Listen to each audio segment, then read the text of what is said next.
Hey everyone, welcome to My City Videos. My name is Jeff Silverman, your host today. And if you don't already know, My City Videos is an online video magazine all about Corvallis. Great people in town, great events, nonprofits. And speaking of great people, my guest today is a great person. And his name is Dr. Richard Weinman. Most people know him as Dick Weinman. And thanks for being here, Dick. Thank you for making me feel like a great person. You bet. I had the pleasure of working with Dick a few months ago on a video project that we'll get to here in a second.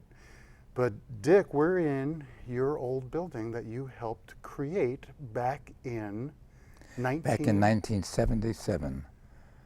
Was it 67? I came in 1967 to OSU, and broadcasting was then in Shepherd Hall, which is a 100-plus year building, much like an old house on campus.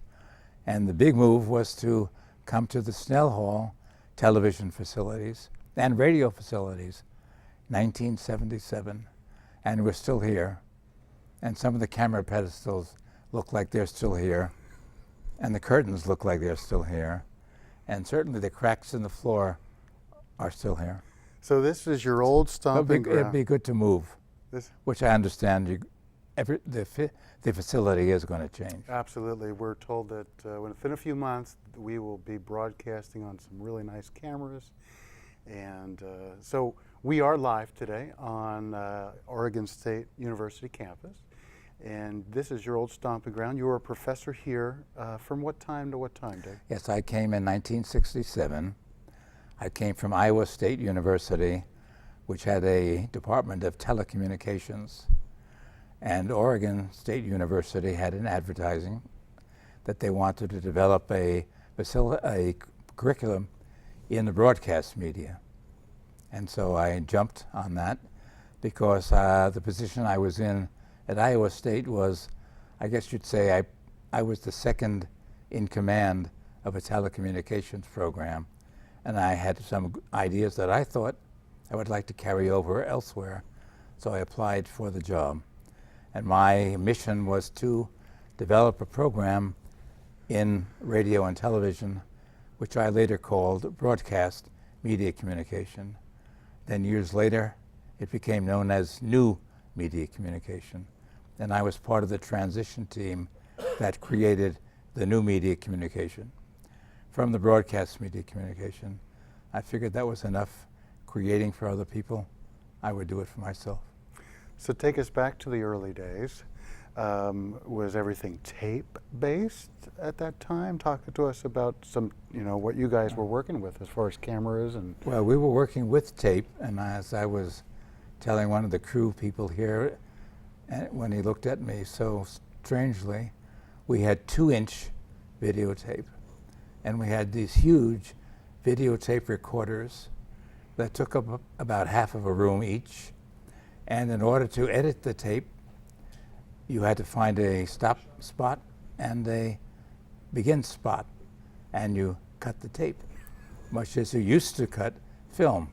So that was editing in those days. Wow. We went from 2-inch tape to 1-inch tape, which made television much more mobile and editing much quicker. And then we went to cassette tape, 3/4 inch, then 1 inch, then Betamax and VHS, and now nothing. Now it's all digital. Goes up to the cloud somewhere and broadcasts. Well, I taught a class at one time on the switch from atoms, things, to binary numbers, digits. So we went from a atomic communication, atoms, words are atoms, things are atoms, to a nothingness, just ones and twos, binary. It's out there in cyberspace somewhere. Yeah. So that was a major change in mass communication. In fact, such a change that it didn't become mass communication. It changed to In my period, it changed to cable communication, where the programmers had specific audiences that they wanted to reach. You can go after a sports audience, and a channel was created for that, a programming channel, ESPN, now 1, 2, 3, and 4. Some people wanted to watch news. CNN was created. Now CNN Latin America, CNN Europe, CNN, I saw CNN in Russia when I was there in whenever it was, some time ago. And so audiences were able to get programs that they specifically wanted, not what the networks were sending out to everybody. So the concept of mass was dwindling. Then eventually came the web, and you could go after what you wanted. You sought out the information you wanted. And I always looked at this as a difference between a push form of communication, you're pushing your program out to people, and a pull form of communication. You are pulling in what you want to see whenever you want to see it. And so the whole nature of video communication changed. And I was in on this change from old to what was then new to newer. And it was very fulfilling. Awesome. Well, you are in color today, if that makes a difference. Well, that made a difference when I was in Iowa. I was also working at a radio station in Des Moines, Iowa, WHO. And WHO TV became the first color station in the area. Wow. So when those of us in radio went to the television studios to look at television, we saw everybody in color. That was new. At the time. So Dick, I feel like a dinosaur. We could probably spend a few days talking about boring everybody. Well, no, I don't think it's boring, but one of the reasons I really wanted to bring you on the show today is to talk about the recent video production we did and a project called Thin Edge of Dignity. Take us, before we show the clip, take us back to how many years ago it was you were in your car accident and the reason that prompted the documentary that we produced. So take us back a little bit. That's a long time. I can make it short by saying I was in an accident in the summer of 2005. 2005 was a pretty cruddy year because at the beginning of that year, I put my wife in an Alzheimer's facility after taking care of her for 7 years at home. It was time for her to go, both for her and for me. And I used to go out there every morning to feed her, give her breakfast, and chat a little bit. And then one day when I was going out there in July, 6 months later, I hit a cement truck, or a cement truck hit me, and that put me in the shape I'm in now, which is a wheelchair with partially functioning hands, and pretty much everything that you could break in a body, I did. And they called me facetiously in the hospital Humpty Dumpty as they were trying to put me back together, which they did. So when I was all done and finished with, that was 9 months of hospitalization, I was put in an assisted living facility. Great. Let's stop right there. We'll roll the clip. Let me give you the Okay. acronym, though. Okay. It was called an ALF, where my life became dependent on not me anymore, other people. Great. Hence the video that we're just going to watch that we produced, commissioned by the state of Oregon. And we'll talk more about it after we come back from this 5 minutes or so, but check out this video. I'm 108. It's my room number. That's how I'm referred to around here by the caregivers, med aides, nurses, the staff people, talking to one another about me. It's that way with every resident. When I say here, I mean one of the assisted living facilities in my community. The acronym is ALF. I do have a non-numerical identity too. My name is Dick. That's what my friends in the real world call me. But Richard is the preferred use in the ALF. I can see why a room number replaces a name in the world of ALFs. It protects people's privacy, unless you've been living here a while and know who's in which room. However, I don't mind if other residents know my pain pill dose has been changed, or I use fiber. Most people here do, to regulate their GI system. Anyhow, that's a conversation starter among residents. Most old people like to talk about their bowels. I especially would want my friends and people at my dining table to know if I'm sick, even dying. They're my friends and they care about me. They shouldn't be rebuffed when they ask after me. Too often, administrators refer to HIPAA, the acronym for the Health Insurance Portability Protection Act, and residents are blocked in their inquiry to learn about an absent friend. I wonder if other residents feel the same as me. I only speak for myself. In the next several minutes, I'll take you on a personal journey through parts of my days at an ALF and how I think and feel about how I live. This is strictly me, a person who's always been engaged in life, physically, intellectually, creatively. Now I find my independent spirit curtailed, but I strive to hold on to it, walking along the thin edge of dignity in the complex world of assisted living. I don't really walk. I'm disabled and in a wheelchair. Well, a powerful video. So talked about the process, Dick. You were writing a blog called The Thin Edge of Dignity for AARP. Right, well, I was writing, I didn't call it a blog, I was writing pieces, that phrase that writers use, little essays, about my life in the ALF, in assisted living.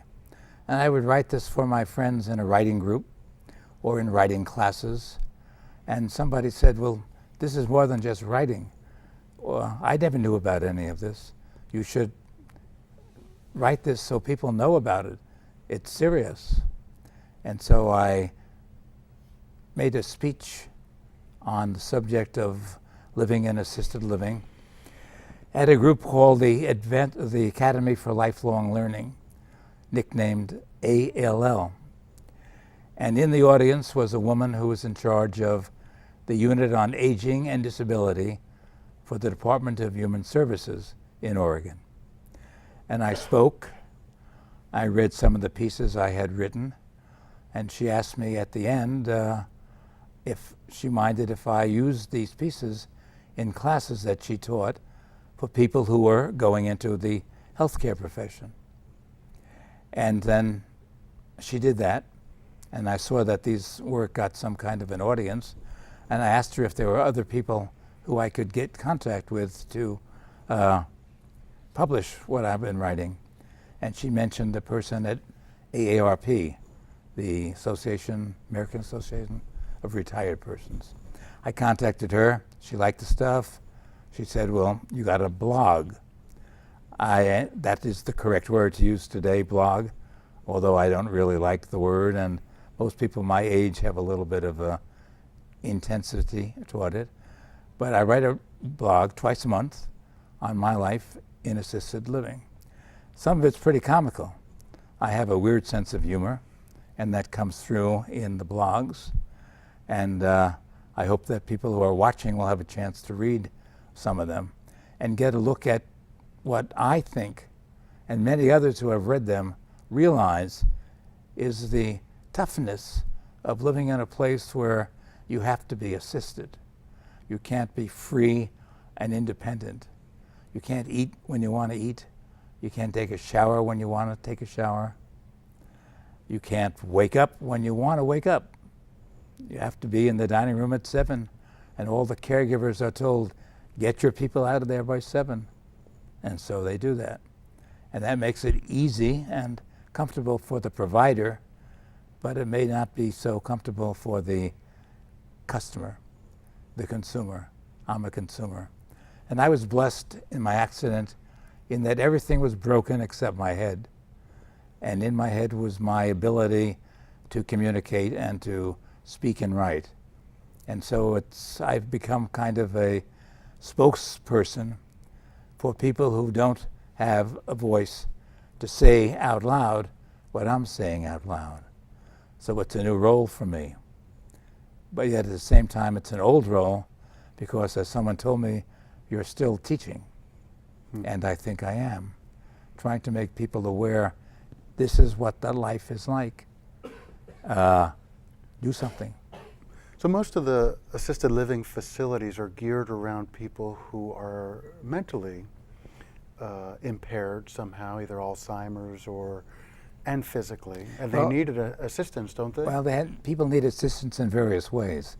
I need assistance because I'm physically handicapped.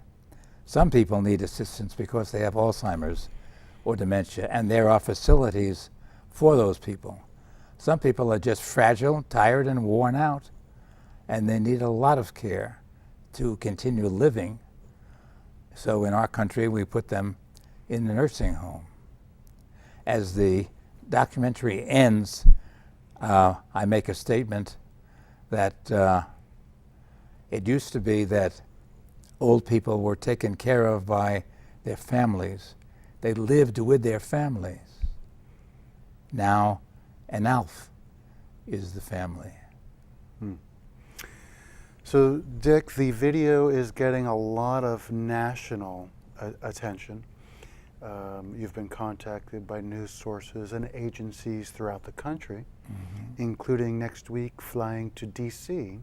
to talk to a national convention on the topic.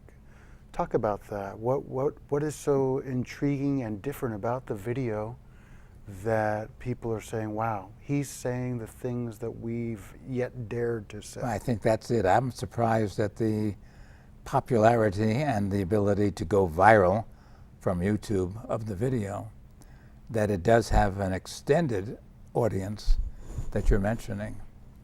And I think the reason why is because it does what you just said. It's hitting a responsive chord for either people who are in my situation or people like you who may be in my situation one day, or who have parents who are in a similar situation. So this is a world that's maybe unfamiliar to you now, but it's a world that you will in one time, especially if you're a baby boomer, which you're not, it's going to be your world pretty soon. Because the truth is, unlike the crew that's working here, you're not 20, 26, in your 40s, in your productive years of your 50s. You're old. And what happens to you if you're old well, you could be that way. Okay. If you're old in America, you're put away somewhere. So what will you tell this audience in D.C.? I mean, what is it that they want to hear, and have you crafted your message in a way for change, right? I mean, that's what this documentary was meant to do, is to change the system. Change the culture. Okay. Changing the culture will change the system. And part of changing the culture is, what do we do through the ages of citizenry? What do we do for babies? Do they go to a preschool? Are they educated at home? What happens when you're old at the other end of the spectrum? What does our culture do with us? What can we do for ourselves? I don't feel disabled. I don't feel handicapped. And damn it, I don't feel old because I'm busy, I'm doing things. I'm here today with you. I'm writing a blog. I'm acting in a Reader's Theater company. I'm involved with the Academy of Lifelong Learning. I work in a third grade school to help students who are behind. You know, I'm not in my home. Well, I'm not in my home. I'm not in my assisted living home. I try to live outside that home. To my surprise, as I mentioned in the video, people who are in the assisted living home are there. They stay there, except for doctor appointments or if a child will come and take them out for lunch one day. But most of the time, you sit in your room, you come together at the meal times, you talk or remain silent, you go to your rooms, you go to bed. So what That's other not retirement for me. So what other cultures are doing it right, in your opinion? Well, I don't know if it's right or not, it's different. Well, I'll give you an example. I had a caregiver from Togo in Africa, and he was a caregiver in assisted living. He took care of me. He dressed me, he showered me, did all the things that I needed.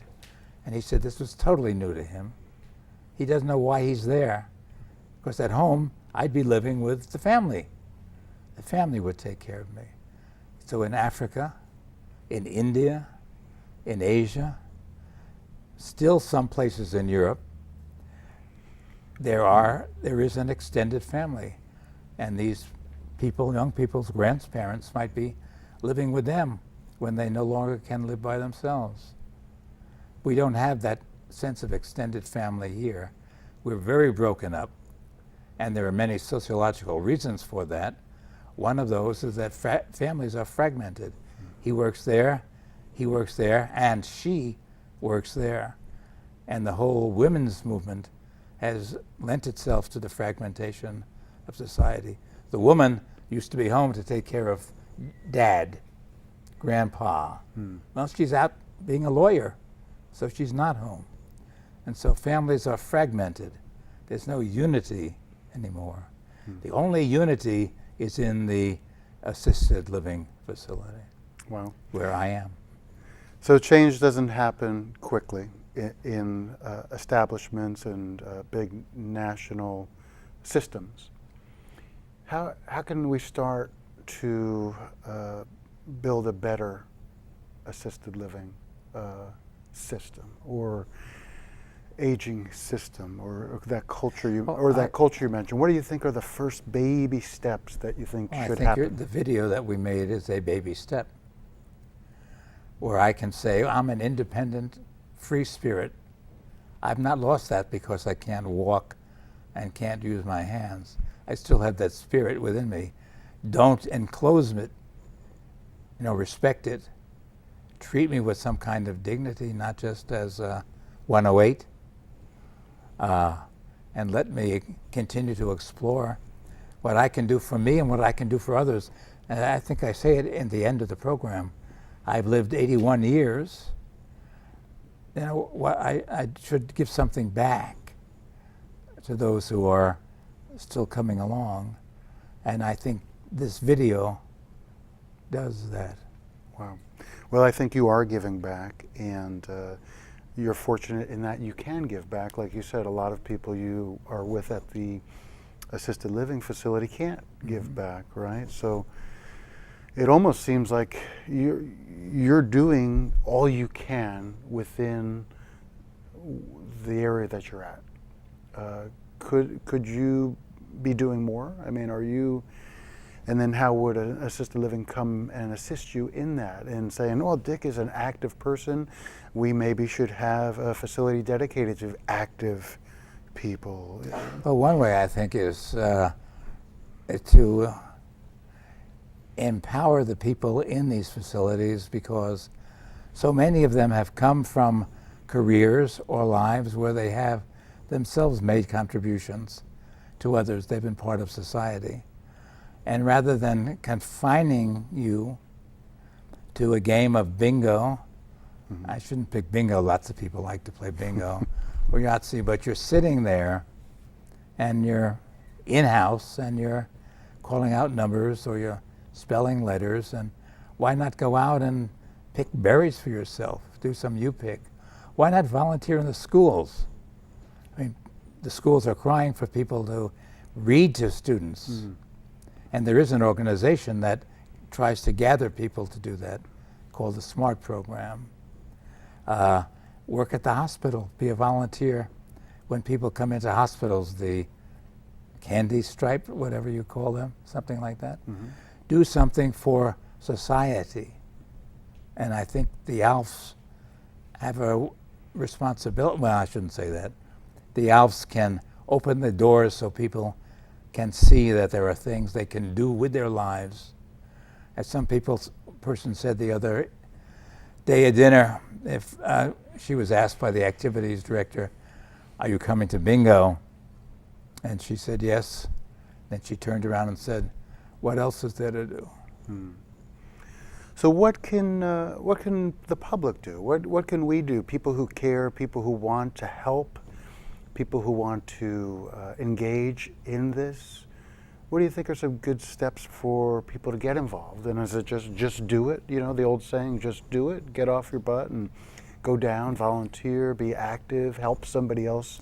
Well, a friend of mine has done something like that. He has an organization whereby different people, individuals, will go to assisted living places and talk with somebody for an hour or 2 hours.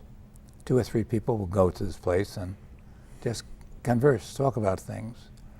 And there are, in Corvallis, 7 assisted living facilities. So he has 2 people, that's 14 people who go to the 7 facilities. So as a public, they're doing something. They're playing a role. Good. Tell me more about the response of the video. What type of people are contacting you? What type of organizations want to hear from you? Does it range from regional to national to local? Ranges from former students who see. I post the AARP blog and this video on my Facebook page, and while a 30 or 40 something person may not look at aarp.com, he or she will look at Facebook, and they will see my Facebook page, and they'll read my blog, and they'll see the video, and they'll, as Facebook does, they'll post it on their to someone else's Facebook page. So I hear a lot from what I would call young people in there who used to be students, who range from 30 to 50 or, God forbid, 60 years old now. And I also hear from young people. The caregiving staff where I work has seen the video. They've seen it on YouTube. They post it to others. And so we have a very young audience for this. And then at the other end of the scale, you know what an ombudsman is? You don't know what an ombudsman is. An ombudsman is a Scandinavian name, Swedish, I think, for someone who lends voice to the voiceless, who represents and advocates for a consuming group to a producing or providing group. Newspapers used to have ombudsmen. So if you have a problem with the newspaper, you go to your ombudsman and you say they're not doing this, they're not doing that. The ombudsman would go to the publisher of the paper and say, here's this complaint. And so every state has a governor appointed ombudsman. I keep wanting to call it, they're mostly female, I keep wanting to say ombudsperson, but they insist that they're ombudsman. So the ombudsman for the state of Oregon is Mary Yeager, with headquarters in Salem.